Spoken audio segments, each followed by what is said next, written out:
What is going on, my no bullshit crew? Your boy is back in the building. Yeah. Hey, y'all applause on y'all applause. Woo! Man, I am enjoying this 3-day weekend that I got. Shout out to all my veterans, because Veterans Day is actually right now, because I am recording this at 12:42 in the morning. I want to give a shout out to all my veterans in the US of A and all the other places around the world that have fought for their country. We appreciate y'all. Y'all are the ones that put your life on the line at one given point.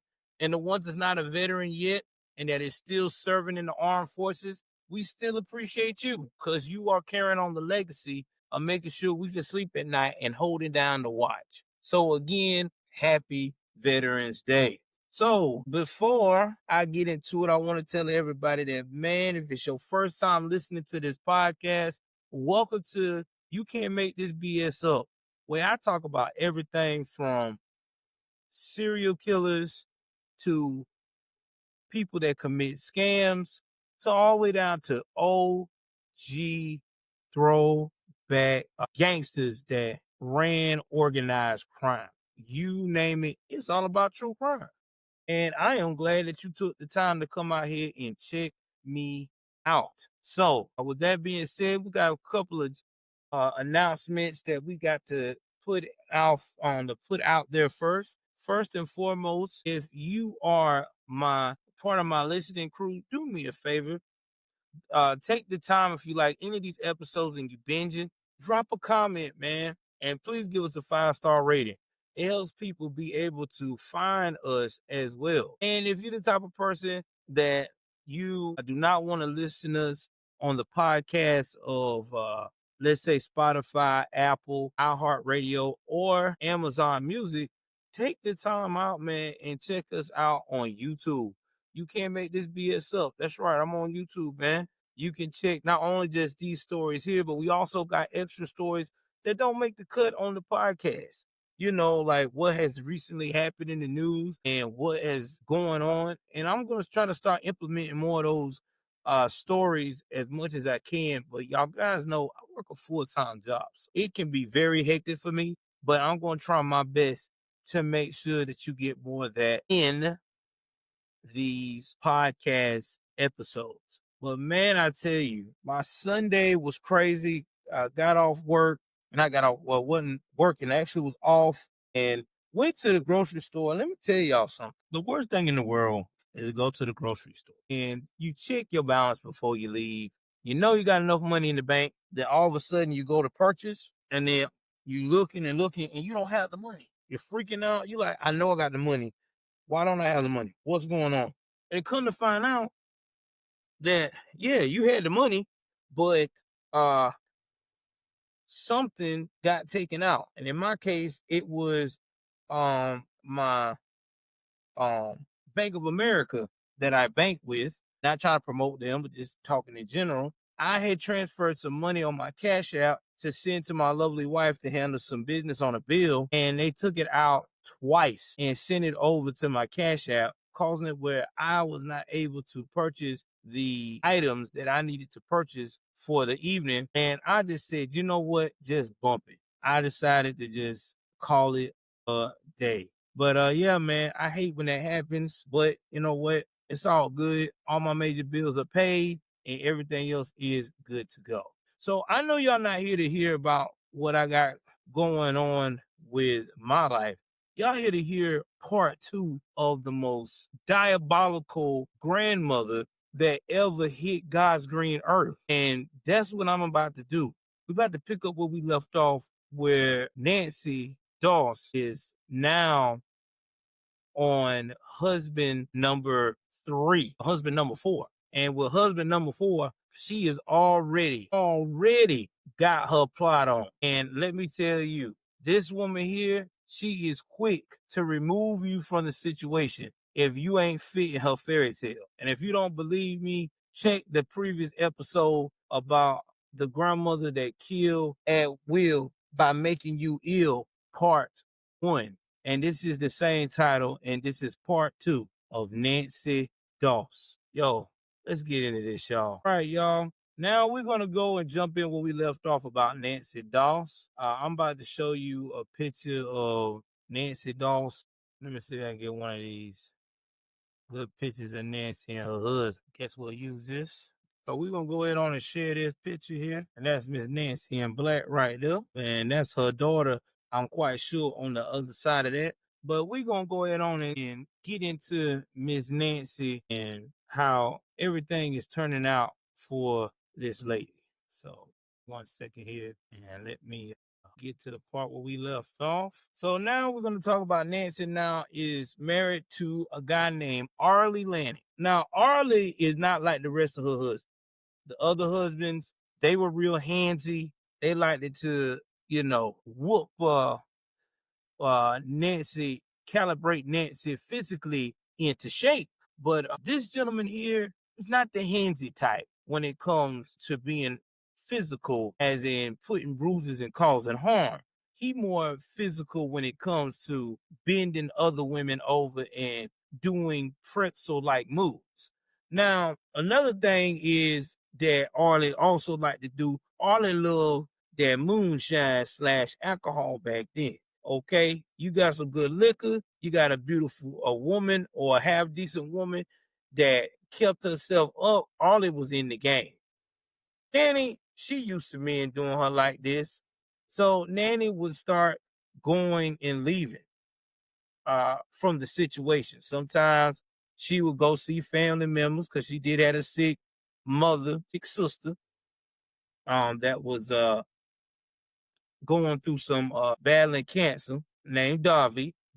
She also would reach out to my man's Arlie and be like, hey, Arlie, listen, I'm sending this on the telegram, like, listen, I need a few dollars from. I got to get this, I got to get that. So Arlie would send it to her, but, that's was for the most part. So anyway, Dovey suddenly passed away. They said Nancy was devastated about it. And then all of a sudden, after Nancy's sister Dovey passed away, all of a sudden, Nanny's husband, Arlie, he passed away. They only been married for 6 years, but come to find out that Nanny possibly slipped rat poison into his food. And it worked in her favor because there was also a flu epidemic going through the area.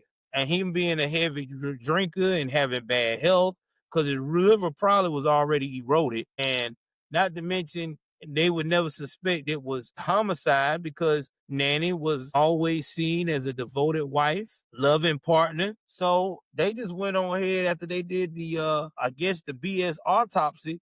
They just listed his death as heart failure.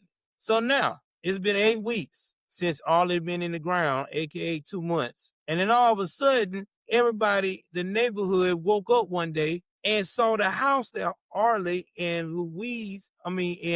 Nancy had lived in is on fire. Like that bitch burnt to the ground. So she had insurance and they gave Nancy a nice little lump sum. Now, if the house wouldn't have burnt down, it would have gone to Arlie's sister, but it was never put in a will or anything like that. And I guess because of that, it all of a sudden it's burned down out of nowhere. Couldn't to find out later on it would be stated and pointed out that allegedly Nancy Dawes burned it down, but it was never been proven.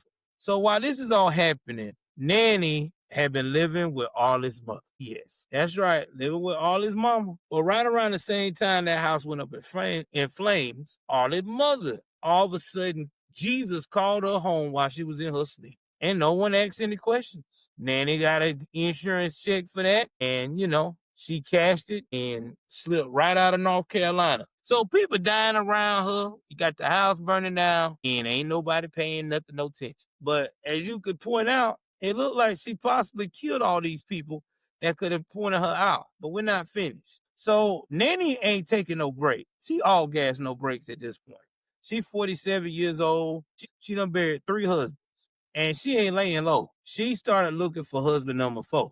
So she joined something like a Diamond Circle Club. Now, it was like another version of the Lonely Hearts group, but you don't get no ads. They mailed out newsletters full of potential partners that needed love. And this is how Nancy met Richard L. Morton from Imperial, Kansas. Now, Richard was a retired salesman, and he was tall, dark, and handsome with the dark tan, with eyes that could cut through you. Now, he gave off a vibe that he had a little money, but the reality was Richard ain't had shit.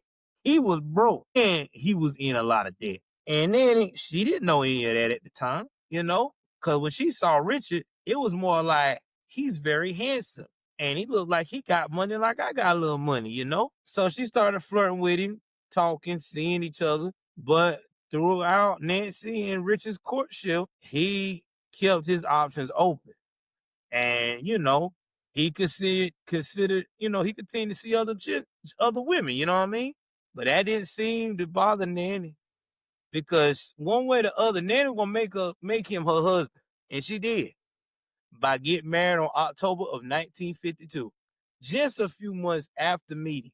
And not after, in December of that same year, Nanny's father passed away. Her daddy was called on home to Jesus. So now you got Nanny's father passed away. Nanny's mother, Miss Mama Lou, she moved in with the newlyweds in Imperial.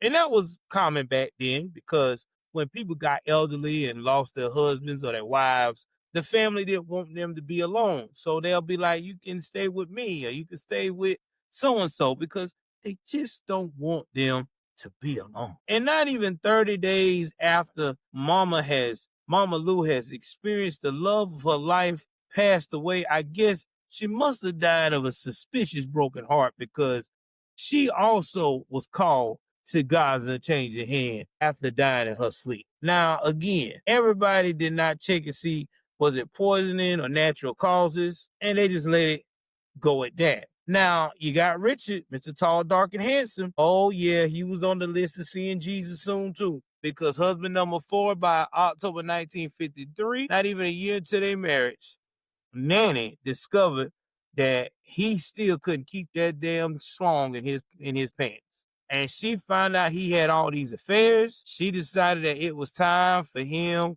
to be introduced to this thing called poison. And before you know it, Richard had his last meal and went to see Jesus with the cheating heart and all. Nanny collected $1,400 from his life insurance. Today, that's about $16,873, what it was in today's money. So at this point, Nanny wasn't just unlucky in love. She had became a stone cold get rid of him before you have a chance to drown in sorrow killing machine, okay?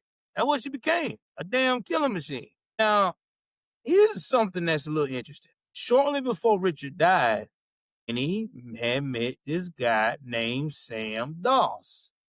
Now, Sam was 59, and he was unlike the previous men in her life. Sam didn't chase women, but he didn't drink. Okay. He didn't smoke. All right. He didn't gamble. He didn't even use cuss words. Well, okay. Sound like he a good man to me. So yeah, Sam was very pure. And on top of that, he was also a very thrifty guy. He was good with his money. Now, when they said thrifty back in the day, that means he was the type of guy that he was all about saving. He liked to save money. So, and he liked to see the good in everybody. Like, Sam was just this nice guy. He felt like everybody had a good heart. So again, he checked all the boxes, right? Sound like a great guy. So then Nanny, she was like, okay, I like Sam so far. They became pen pals. And when they first connected, Nanny was still technically married to Richard. But then, as we know, that ain't no problem for Nanny. She'll get rid of him real quick when she want to move on to something else. So that just gave them the green light to pursue their romantic connection. And she jumped into it quickly, because in July 1954, they moved to Tulsa, Oklahoma to be with Sam. That's right. The man that is good with all these things we just talked about. He don't drink, don't smoke, very respectful, a natural gentleman. Oh my gosh, she married him. So you would think, okay, this is gonna be good, right? This is gonna be great. So less than a year after Richard's death, And it seemed like after all of the tragedy of the 4 marriages that this woman been through, she finally got it right. The man that fit all her fantasies that she been reading about in the romance books. Okay, good guy, steady job. And guess what else, y'all? He even helped around the house. That's right. When she want to have get-togethers, had a chilling over, Sam was like, yeah, honey, I help you with this. Yeah, honey, I help you with that. That was a rarity back then. Men didn't hardly help around the house unless it was outside doing other work, baby. If it wasn't outside work, cutting grass or making sure the lawn looked good, that's all you, baby. Don't be asking me to do a damn thing. But there was a surprise. And he never put his hands on Nanny either. But you know what? Nanny started realizing something. You're probably thinking, well, Joel, if he's such a good guy, Nanny must have said to herself, I'm blessed. I got this amazing man and I can live happily ever after. Nanny got bored because Nanny said Sam was born. Remember, I've always told everybody, no matter how good a woman is and how wonderful she is trying to find that perfect partner, don't be born. Because once you are born to a woman, everything else goes out the window. And then this what really pissed her off about Sam. See, she didn't like that he tried to get her to stop spending so much money on a romance novel. Sam was like, listen, you got romance. I'm your romance novel, girl. I come here, I do everything you say. I give you good loving when you want it. Like, what? I don't drink, I don't smoke, I don't put hands on you. Stop reading that shit. I'm romance now. And besides, Sam said them books was nothing but evil bullshit. You know, he said, that's that devil reading, girl. It's going to cause you to sin. You need to sin with me. And Sam also had another pet peeve that he didn't like Nanny indulging in. And that listen to them love stories on the radio. See, in Sam's mind, you got the love story. Quit listening to that shit. I am your love story. And then he kept her for watching her favorite television program.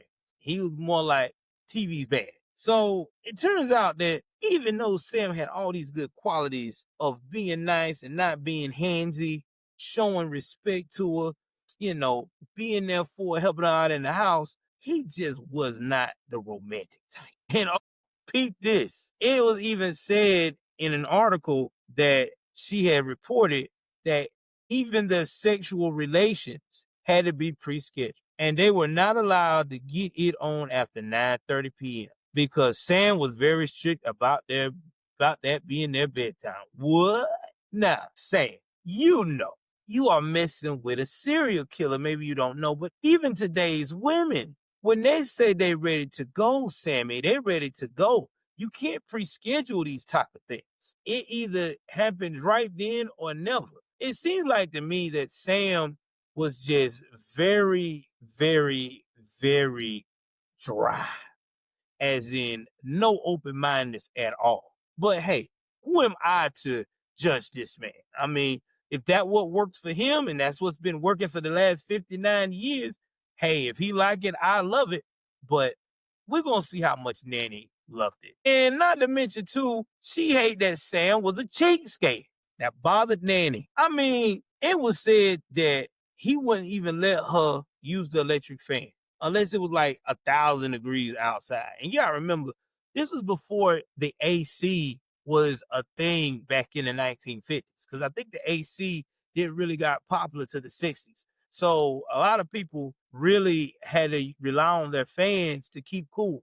So imagine it being really hot outside and you can't use any of this air. You live in Oklahoma, so you mean in the Midwest, just that dry heat. So I can imagine she was just, so she went back to Alabama for a bit, you know, saw the family, hung back out there, because she needed some space. She needed to figure out what she wanted to do. Now, once Nanny left, Sam, he begged her, baby, come back. You know, I work on not being so boring. I mean, I tell you what, maybe we could do something besides 9:30, maybe we could push it up to 10 o'clock. Man, anyway, he even agreed to give her equal control of their bank account, and he took out 2 life insurance policies on himself. See, this is where he made a mistake. Right there. But Sam about to learn. And he named Nanny as the beneficiary. And to Nanny, she was like, all right, now you talking to my killer, you're my serial killing spirit now, baby. I like this. So she decided to move back to Tulsa. And in September of 1954, she whipped up her specialties of homemade prune cake and served it to Sam. And that very night, he started having horrible stomach pains. They said this man ended up dropping 16 pounds after a couple of weeks of being sick. And he was losing so much weight that Sam went to the doctor. And he ended up spending like 23 days in the hospital, damn near a month. The doctor diagnosed him with a severe infection in his digestive tract. But after 3 weeks, he seemed to be recovering. And then he was discharged from the hospital. And she at the house. She greets him. She like, oh, I'm so glad you home, baby. I've been worried about you. We finally got over this. God blessed us to get over this little small hump. Let me make you dinner. So she serves him like pork roast and a hot cup of coffee. Seemed like it was something that every man dream of. Coming home from eating that crazy ass hospital food to a home cooked meal from your beautiful ass wife. Until later that night, you start waking up and you touching the hem of Jesus' garment at the pearly gates. Now, when Sam's daughter heard that he passed, he was like blown. Like, wait a minute, Sam getting better. Oh, how in the world did man just die all of a sudden? This ain't making no sense. So the doctor was like, you know what? I want to make sure that I didn't miss something here. Because I know I was taking care of my patient. I'm going to go and order an autopsy to be performed. And he pushed for this autopsy to be performed. So they do the autopsy. And the results were shocking. Sam's digestive tract contained enough arsenic to kill a award-winning horse. And I ain't bullshit neither. I what it said in the paperwork. It turns out that a sweet cup of coffee that Nanny had made him when he came home, it had a shitload of arsenic in it. In her words, he had it coming. And it's just crazy how this all playing out. So once authorities put the pieces together, they went up there to Nanny. They knocked on the door like both folks do. Hi, are you Miss Nanny Dawes? Yeah, I'm Nanny Dawes. Ma'am, I need you to turn around and put your hands behind your back. Ooh, you are going down to the station with us. You are currently being charged with the murder of your husband, Sam Dawes. What? You're going down to the station to talk to us. I think that's probably how it went down. Now, Nanny on the other hand, was not wanting to hear none of this BS that they think that she killed her husband. She trying to talk to them about all kinds of random stuff. She thinks she in there for casual conversation. They asked her what happened with her husband. She ain't wanting to talk. She acting like she got amnesia. But the investigators done already looked at her background. So they already know about what she got going on. So they asked about her fourth husband, which was Richard Morton. And they're like, did you delete him too? You responsible for his death? And she straight up denied even knowing him. By the way, Sam was the fifth. I'm sorry. Richard was the fourth. She like, I never heard of this person. But the authorities like, oh, really? You don't remember him? Okay, let me show you the insurance that you cashed out on. Let's show the paperwork you signed. And they probably had the marriage license too already pulled. Oh, remember the marriage license? Oh, you must have forgot that you was married to this person. Maybe you was in La La Land that week. So after they done showed all that, they said, she basically just shrugged and said, quote, well, you got me. Trap. I guess I didn't know him, end quote. And like, that was it. That's all she gave them about Richard after they just kind of like turned the investigators out. She flipped through a magazine. She just sat there refusing to answer any questions. And when she did respond, it was said that she'll just start giggling, a little laugh. So she was like your little precious grandma, Yeah. That little chuckle. Now, y'all got to remember that back then, Nanny was only 49. And even though 49 today, in today's society, it's kind of young. You could be a grandma or grandpa, give or take, at that age, at any of that moment. But back then, that was just so common because people had children so young. You talking about back in the days in the early 20th century, young girls was having kids with a lot of grown folks or almost grown folks as young as 14. So you could be 49 and have a child that's 35. Your oldest kid could be 35, and they could already have like grown kids almost. So yeah, being a grandparent back then was nothing to be a grandparent at 49 and telling somebody you had teenage grandchildren or even elementary school grandchildren. That's just what it was. But that's just how it was. And you gotta remember too, 49 back then, back in the day, in that time, 49 looked at like you was literally 60. You know what I'm saying? People aged very, very rough back in the 20th century. The 20th and 19th century, aging gene, the people age so quick. There is a few times you might meet people that was in that age and did not look their age. They had the fountain of youth. But most people, they look their age. Okay? They looked at the age they said they were. Now, look at, very much older back then. So anyway, the press picked up about this woman and it became one of the top stories in the Midwest. Okay? That this woman was like 49 and just giggling her ass off when you ask her certain questions. So investigators, they kept it in for 24 hours, just going in on and off, grilling her.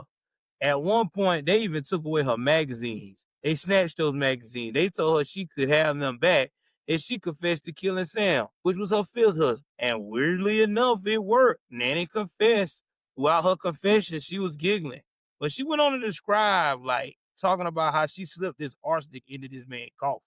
And that as that wasn't enough, she started complaining. She whined about how Sam wouldn't let her watch her favorite TV shows, like her soap operas, like they watched back then, them love shows, and how he made her sleep without a fan. And even in the middle of a like scorching hot night, she literally asked or said, "What's a woman to do under those conditions?" Okay, so basically, she just said, "Listen, y'all, my ass was on fire. I had no way of getting no cool air. This man wouldn't let me get no cool air. I was suffering." So, it cooked my head to the point that he had to go. And then when she thought about offing Sam, that's when everything started coming out. She went to confess to killing her other husbands as well. And after her hearing all of this, a judge ordered that Nanny be committed to a mental institution. So the plan for Nanny was to spend 3 months under observation at a mental hospital. And after that, the court would decide if she should go to trial or be committed. So let's talk about why they did that back then. Back then, especially for a woman, it was unheard of for a woman to really do that type of damage. That was very rare. Now, if it would have been a man, they probably wouldn't have even ordered him to go to psychiatric help. It would have been a fast and speedy trial. But most of the time with women, they're a little bit more lenient. They want to make sure that they got it right. They want to make sure that this is not something that they're overlooking. So yes, they're gonna be like, you know what, we're gonna go ahead on, take it to a mental institution, let her get looked at, and go from there. So during this time, Nanny decided to play the card of her behavior being on that childhood head injury. And if you didn't remember in the last episode, I talked about this. She had bumped her head while in a moving train, and this is what possibly caused her to act the way she did. You know what I mean? And that why she was like, this is why I'm not in my right mind. It's a train fault. But the doctors did a full evaluation and they was like, nah, Nanny isn't psychotic. She understood right from wrong.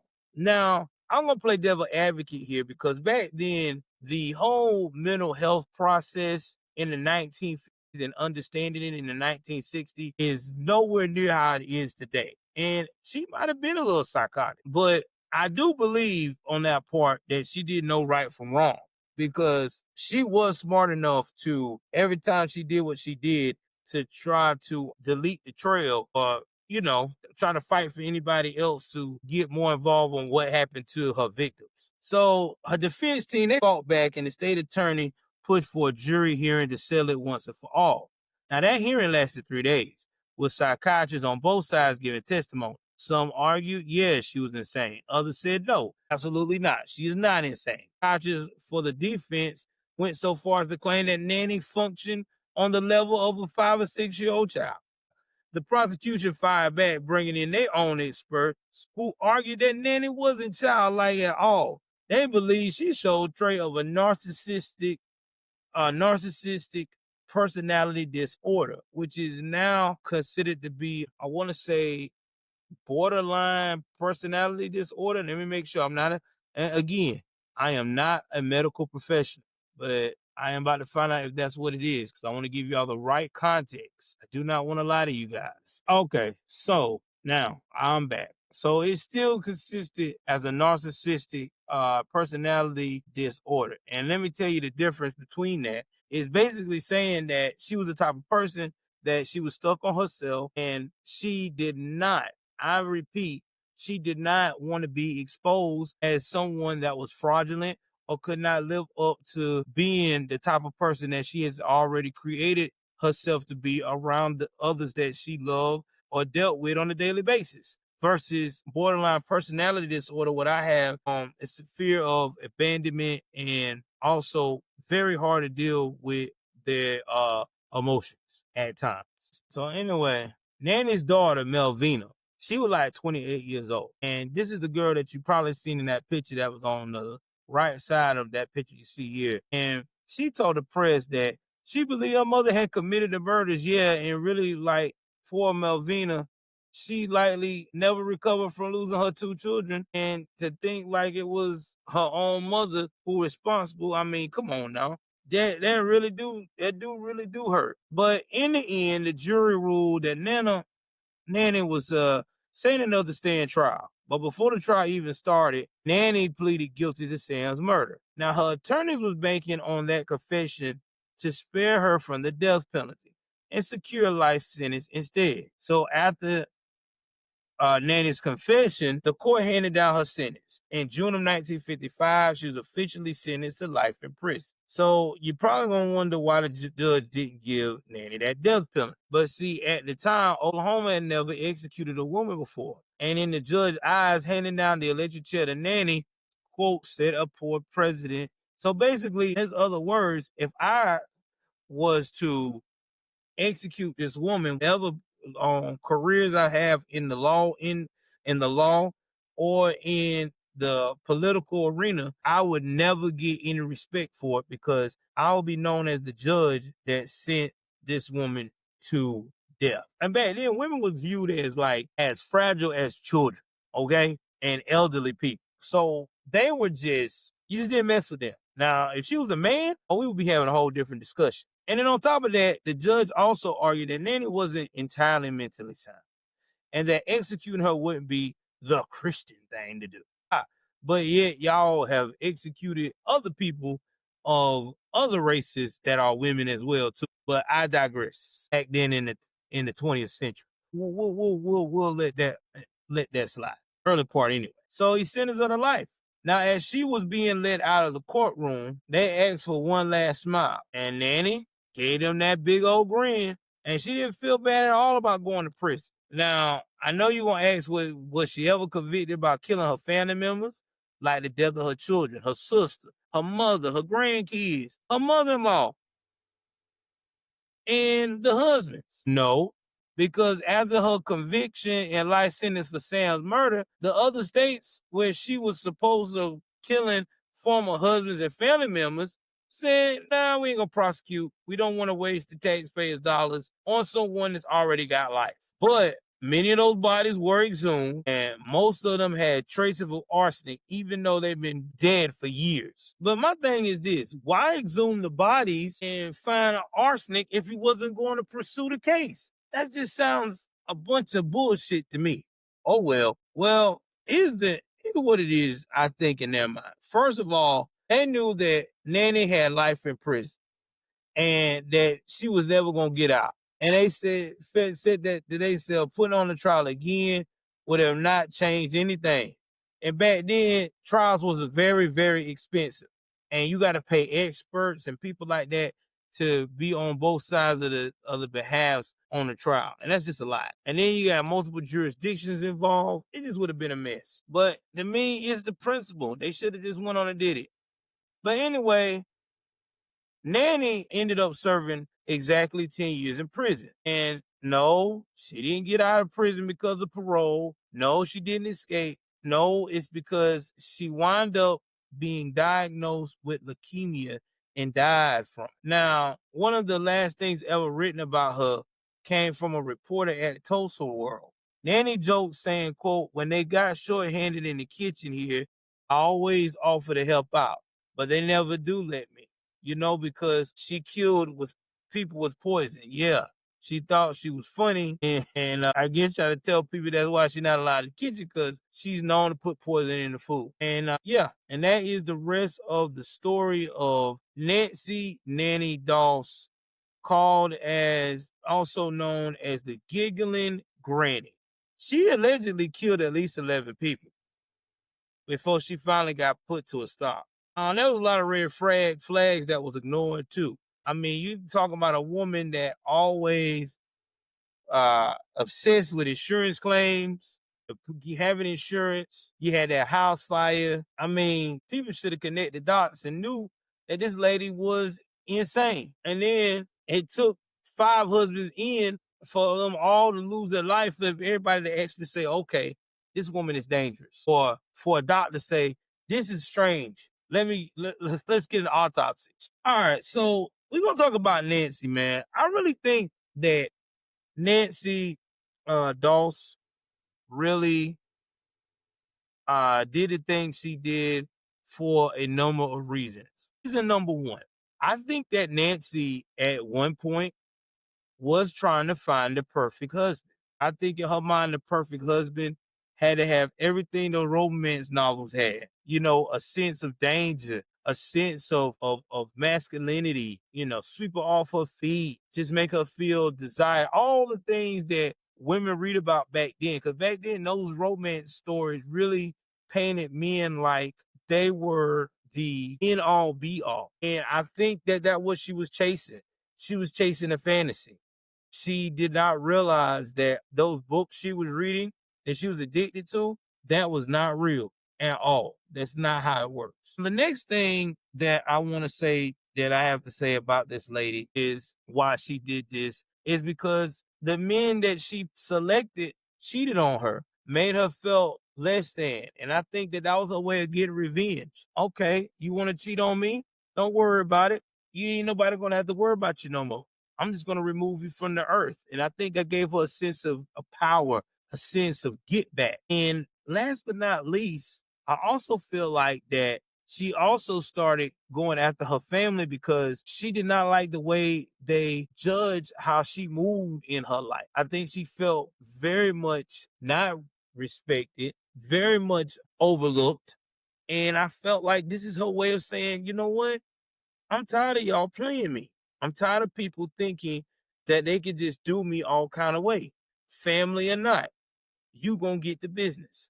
So this is why I feel like that she did the things that she did. She was a woman that was battered not only just physically but emotionally from the people that's supposed to have loved her the most. And I feel like this is the only way she could get her revenge. Now, when it comes to the men that she put ahead of her daughters, yeah, that was straight absolute bananas. But what can you expect from a woman who all her life has been taught that this is the only way you can get a man to look at you with some dignity? So I think that's what it was. I think that she was just fed up with being mistreated. And I think that she just let it affect everything that she decided to do in life with her partners. They made her mad or they did something wrong to her. She didn't talk about it. She just took them out. She didn't want to deal with trying to resolve the problem verbally. She rather resolve that problem right there on the spot. So that's just what it was. But anyway, man, shout out to everyone that has been supporting the channel. I will give y'all links on how to support me even more. Whatever your heart desire, guys, for the show. Whether you want to donate $1 or you want to donate $5,000, I got all the selection of things, Cash App, and everything below that you can donate to. And every donation is appreciated because it's going right back into this studio. So again, thank y'all so much for rocking with yo boy today. I cannot thank you guys enough. And do me a favor, please like, share, subscribe, tell everybody about this podcast. With that being said, y'all know what it is. I'm out.